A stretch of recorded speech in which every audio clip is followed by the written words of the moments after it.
እሷንም እንደ አባትሽ እስር ቤት ትከቻታለሽ። አባዬ እኔ ጥብቅና እንድቆምለት ጠየቀኝ። ማ? አባዬ እኔ ነፃ አወጣዋለሁ። ከዛ ግን አንድ ቃል ምገባልሽ ነገር እማዬ፣ አክሴ ላይ ክስ መስርቼ መቀመቅ ነው ማውረዳት። የህግ ስራዬን አባዬን ነፃ በመውጣት ይጀምራል። እሰጥሻለሁ። ይህን የማታደርገው ከሆነ ክስ መሰረትብሃለሁ። ለዚህ ከሆነ ህጉን ማታቆም ምልክ በፈጣሪ ስም ግንባሯ እንዴት ነው የሚያስፈራው! ወገመደው ይሽ ካልወዘወዝ ታንቀን የገዛ ይልቁስ አይደለም ወሸላህን ቆርጬ ማሰብ ራሱ አይሆን ወስደዋለሁ ስልህ ቆርጬንም ወስዶ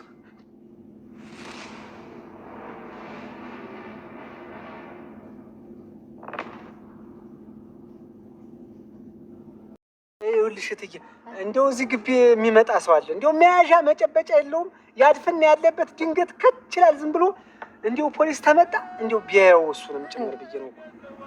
ቆይ ማን ነው? ለምንድን ነው የሚመጣው? ምን ፈልጎ ነው የሚመጣው? ይሄን ነገር ቤት ውስጥም ጀምረህልኝ ተውከው። እንደው አንድ ክፉ ሰው ነው እንደው ጥላ የሌለው አንድ ልዝብ ሰይጣን። ክፉ ማለት ታውቀዋለህ እንዴ? አዎ አውቀዋለሁ። ማን ነው? የት ነው የምታውቀው? እዛው አገር ቤት ነው የማውቀው።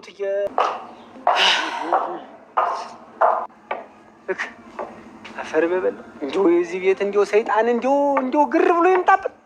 እንዲሁ እዚህ ቤት ተገባው ጀምሮ እንዲሁ ሰይጣን እንዲሁ አጠቃላይ ቤቱን ይውረሰው። እንዲሁ በምን ቢሆን ነው እንዲሁ የሚለቅ እናንተ? ወይ በዚህ አቻ፣ በዚህ ፖሊስ ደግሞ በዚህ ጋሽ መታሰር፣ በዚያች ሰይጣን አክስት ተብዬ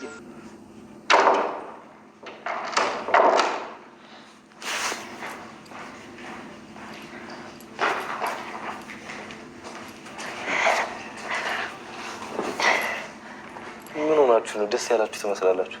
ናታን፣ ምን እንዳገኘን ብነግርህ አታምንም። ምን አገኛችሁ? ናታን ነግራችሁ ነበር አይደል? አረ ምንድነው እያስጨነቃችሁ ነው? ንገሩኝ። እሺ እማዬ መታለች? አልመጣችም፣ ግን ሰሞኑን ደህና አይደለችም። ዛሬ ስመጣ በጣም ደስ የሚል ነገር ነው የምነግራት። ቆይ ምንድነው? ለእኔ አልነግሩኝም? ወይኔ ሰው ክፋት፣ ወይኔ ሰው ክፋት፣ ወይኔ ሰው ክፋት። ግን እንዴ ምንድነው? ቆይ እያጓጓችሁኝ እኮ። ቴሌ ሄደን ነበር። እሺ ከዛስ? ሪፖርት የተደረገበትን ቁጥር ተቀብያችሁ ነበር ከፖሊሶች እና ቁጥሩ የማን እንደሆነ አረጋገጥን። እሺ ይኸውልህ ናታን፣ ለፖሊሶቹ ሪፖርት የተደረገው ስልክ ቁጥር በማን እንደወጣና የማን እንደሆነ አረጋግጠን መጣ። በማን ነው የወጣው? ቆይ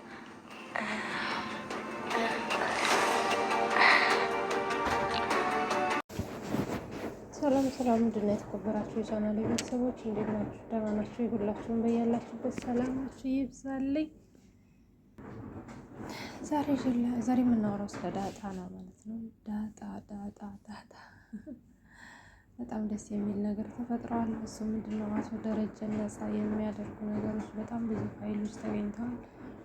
እሱ ምንድነው እንግዲህ አቤጌል ለአባቷ ጥበቃ እንደምትሆን ቁርጠኝነቷን እንግዲህ ለእናቷ ተናግራለች ማለት ነው። ለእናቷም በተገኘው ፋይል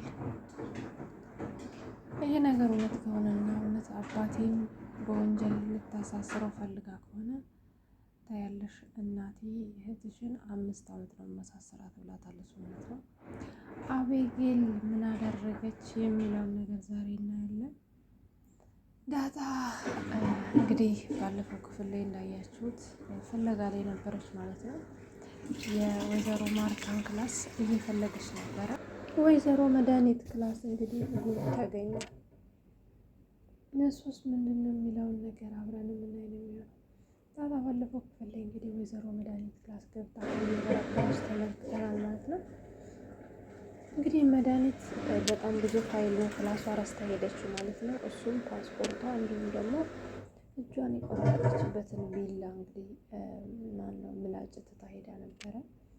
ይህንንም እንግዲህ በጣም እየሳቀች አባዬ የኔ የዋህነት አድነዋል፣ አሁንም ከመድኃኒት ሴራ ነፃ ሆነሃል እያለች እንግዲህ አባቷ ንጹሕ እንደሆነ እየሳቀች ይዛው ከመድኃኒት ክላስ ወደ ውጭ ወጣለች ማለት ነው። ዳጣ እንግዲህ ካሁን በፊት አባዬ ይህን ነገር ፍጹም ሊያደርግ አይችልም እያለች ስትከራከር ነበረ። አቤጌልም የኔ አባት እንደዚህ ጨካኝና አረመኔ አይደለም። እንኳን ለሚያውቀው ሰውና ለማያውቀው ሰው እንኳን በጣም የሚያዝን የዋህ አባት ነው ያለኝ። ስለዚህ አባዬ ይህን ነገር በጭራሽ ሊያደርግ አይችልም እያለች እንግዲህ በተደጋጋሚ ጊዜ ለናታን እየነገረችው ነበረ። ናታን ግን ይህን ነገር እኮ አይታወቅም፣ ብቻ ዝም ብለን መጨረሻውን ማየት ይሻለናል፣ እኛም ማድረግ የምንችለውን ነገር ማድረግ አለብን። መድኃኒት ግን አባዬ ሊገላት የሚያስችለውን ነገር እያደረገች ነበረ። በጣም ብዙ እያሰቃየችው ነበረ ብሎ እንግዲህ ለአቤጌል ሲነግራት ምን አድርገው ነው እስቲ ልትነግረኝ ትችላለች ስትለው አይ ይህንን እንኳን ልነግርሽ አልችልም፣ ግን የሚያስገድላትን ነገር እያደረገች ነበር ይላታል ማለት ነው። እንግዲህ እዚያ ቤት ሁሉም ሰው እንደሚያውቀው ወይዘሮ ማርታ በስተቀር መድኃኒት አሁን ላይ እንግዲህ ቤቱን እያመሰች ያለችው በዳጣ ምክንያት ነው የሚመስላቸው ማለት ነው። በዛ አይደለም መድኃኒት ያወቀችው ሌላ ነገር አለ። የሰላም የሆኑ ወንድ ልጇ የአቶ ደረጀ እንደሆነ ስለደረሰችበት ነው ማለት ነው። እንግዲህ አቤጌልም ለአባቷ ቃል በገባችለት መሰረት እንግዲህ ጠበቃው ጋር ሄዳ ወደ የመድኃኒትን መጥፋትና እንዲሁም ደግሞ አባዬ ሲያስፈራራት የነበረው አቤጌል ለአባቷ የገባችለትን ቃል እንደምትፈጽም ጠብቀናል። እንግዲህ አቤጌል ባደረገችው ነገርና የሚመጣጣ እንዳያችሁት ባደረጉት ነገር አባታቸው ከወንጀል ነጻ አድርገው ለእናትየዋም እንግዲህ እናቴ ምንም አይነት ምን አሁን በፊት የመወዳት አክስቴር አባቴ ላይ እንደዚህ አይነት ወንጀል አድርጋለች።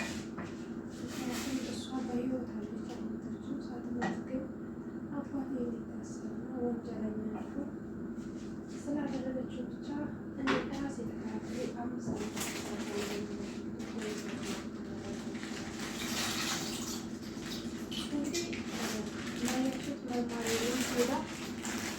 የእሷን መረጃ የሰጣል። እንዲሁም ደግሞ አባቴ እንደገደላት ያመለከተውን ሰው ቁጥሩን ወይም ደግሞ አድራሻውን ሲቀይ ማለት እሱ ይህንን ለማድረጋቸው የማንንም ሚስጥር አሳልፎ የመስጠት እንትን የለኝም ስላለ ይሁንልህ አታውቀውም። ስለዚህ አንተን ራሱ ነው የምከሰው፣ ምክንያቱም የወንጀለኛ ተባባሪ ነው የሆንከው። ወንጀሉ እንግዲህ ለማጣራት ማወቅ ስላለብኝ ይህንን እንኳን እንዳደረግ አልፈቀድልኝም። ስለዚህ አንተ ራሱ የወንጀለኛ ተባባሪ እስር ቤት አስገባሃለሁ፣ እከስሃለሁ ብላለች። እንደዚህ ስትል ያየው እንግዲህ መርማሪው ምን አይነት ሴት ናት? በጣም ነው የምታስፈራው። እንዴት ነው የምትኮሳተረው? ምን አይነት ልጅ ናት? በማለት እንግዲህ እሱ ራሱ ሳይቀር ፈርቷል ማለት ነው። አቤጌል እንግዲህ በአሁኑ ሰዓት የህግ ትምህርቷን ጨርሳ በዚህ ዓመት ትመረቃለች ማለት ነው። ስለ ህግ በደንብ ጠንቅቃ ታውቃለች። ለወይዘሮ ማርታም ብላታለች። ወይዘሮ ማርታም አንቺ እኮ ተማርሽ እንጂ የስራ ልምድ የለሽም፣ እንዴት አድርገሽ ነው ይሄንን ነገር ማድረግ የምትችይው ስትላት የስራ ልምድ የሚገኘው ከመስራት ነው። ስለዚህ እኔ ደግሞ ይህንን የተማርኩበትን መጀመሪያ የምጀምረው አባቴን ነፃ በማውጣት ነው ብላ እንግዲህ ለወይዘሮ ማርታም ነግራታለች። ወይዘሮ ማርታ ያው በነገሩ ትንሽ ግራ ተጋብታለች ማለት ነው። ምክንያቱም ምንም ቢሆን እየታሰረችው እህቷን የምታሳስረው እህቷን ነው። ነገር ግን ደግሞ ምንም ቢሆን ከአቶ ደረጀ አይበልጥብኝም በማለት እሷን ምንም ከመናገር ተቆጥባለች ማለት ነው። ነገር ግን እንግዲህ ወይዘሮ መድኃኒት የቆረጠችበትን ቢላ ዳጣ በእጇ ስለነካችው ይሄ ነገር ትንሽ ያስፈራል ማለት ነው። እናንተ ማሰብ አስተያየታችሁን ጻፉ። እንዲሁም ወይዘሮ ማርታም እያለች ነበረ ማለት ነው። ዳጣ ምላጩን በእጇ ነው ይዛ የመጣችው። እሷንስ ወንጀለኛ ያደርጋታሉ፣ እሷንም ተሳሰሪያታለች የሚባለን እንግዲህ ለአቤጌል ነገራት ችግር የለውም። ስለ ህጉ እኔ ስለማቅ ማንን ማስደረግ እንዳለብኝ አውቃለሁ፣ እሱን ለእኔ ታየው ብላታለች ማለት ነው። እንግዲህ በአሁኑ ሰዓት በጣም ደስተኛ ሆናለች ማለት ነው አቤጌል። ምክንያቱም አባቷን ስንት ለፍቶ ስንት ዋጋ ከፍሎ ያስተማራትን አባቷን በዚህ ልክ እንግዲህ ልታገለግለው በመናሰቷ እንዲሁም ደግሞ አስተምሯት ስንት መከራ አልፎ ያስተማራት የትምህርት ውጤትም እንግዲህ ወደፊት የምትመረቅ ይሆናል። በተማረችበት የሙያ ዘርፍም ደግሞ መጀመሪያ ማገልገል የፈለገችው አባቷ ነው። እውነት ለመናገር በጣም ትልቅ እድለኝነት እና በጣም ደስ የሚል ነገር ነው። አባቷን በስነ ስርዓት እንደምታስወጣው ተስፋ እናደርጋለን። ነገር ግን እንግዲህ አቶ ደረጀ ይህን ነገር ለመርማሪም እየነገረው ነበር። መታሰር ካለብኝ ሚስቴ ላይ ባደረግኩት በደል ብታሰርና የእጄን ባገኝ ደስ ይለኛል። ነገር ግን ሌላ ወንጀል እኔ ላይ መቼም ልታገኙ አትችሉም ብሏል ማለት ነው። ወይዘሮ ማርታም እንግዲህ እህቷ ባለመሞቷ በጣም ደስ ብሏት ፍንድቅ ብላለች ማለት ነው። በሌላ በኩል ደግሞ ትንሽ ፈገግ የሚያስብለው የገዜ ነገር ነው ማለት ነው። ገዜ እንግዲህ አገሩ ላይ በተደጋጋሚ ጊዜ ሲባትትና እንዲሁም ደግሞ በጣም ሲሰጋ የምታየው ለዛ እንግዲህ ምን ሆነ ነው ገዜ አንተም ሀገር ላይ የሆነ ነገር አድርገን የመጣው ልጅ አይደለ አለ አይደለ ሚስት አለ አይደለ ሀገር ላይ እነሱን ትታቸውን አይደለ የመጣው እያለች እንግዲህ በተደጋጋሚ ስትጠይቀው እሱ ግን በጭራሽ እንደዚህ አይነት ነገር እንደማያውቅና ልጅም ትዳርም እንዳሌለው ነበረ በተደጋጋሚ ጊዜ ሲነግራት የነበረው። ነገር ግን ማን ነገርሽ እንዴት ጠረጠርሽ እያለ እሷንም ብዙ ጊዜ ሲያወጣጣት ተመልክተናል። ነገር ግን ገዜ እንግዲህ ከአሁን በፊት አገባሻለሁ ወደፊት የኔ ሚስት ትሆኛለሽ ብሎ ያነወራት ሴት እንግዲህ አርግዛ ማርገዟ ስትነግረው ነበረ ከሀገር ጥሏት የጠፋው ማለት ነው። ጥሏት ሲጠፋም ዝም ብሎ አይደለም በሽማግሌ መደረግ ያለበትን ነገር አድርጎ፣ ነገር ግን ያው ለልጁም ተቆራጭ አዘጋጅቶ እሱንም እየላከ ነበረ እየኖረ ያለው ማለት ነው። ወንድሟ ደግሞ እንዴት እንደዚህ ያደርጋል? ሴት ልጅ አንድ ጊዜ ከተሰበረች ተሰበረች ነው። ስለዚህ እኔ ደግሞ የእህቴ መከራ ነኝ፣ ይህን ነገር አድርጎ ከዚህ ዞር ሲል ዝም ብዬ አላይም፣ የእጁን መስጠት አለብኝ ብሎ እንግዲህ አቻ የሚባል ነበልባል የሆነ የልጅቷ ወንድም እንግዲህ መቶ ገዜን በህልምም በውንም እያንቆራጠጠው ይገኛል። እኔ ምንም ያለ ገባኝ ነገር አለ።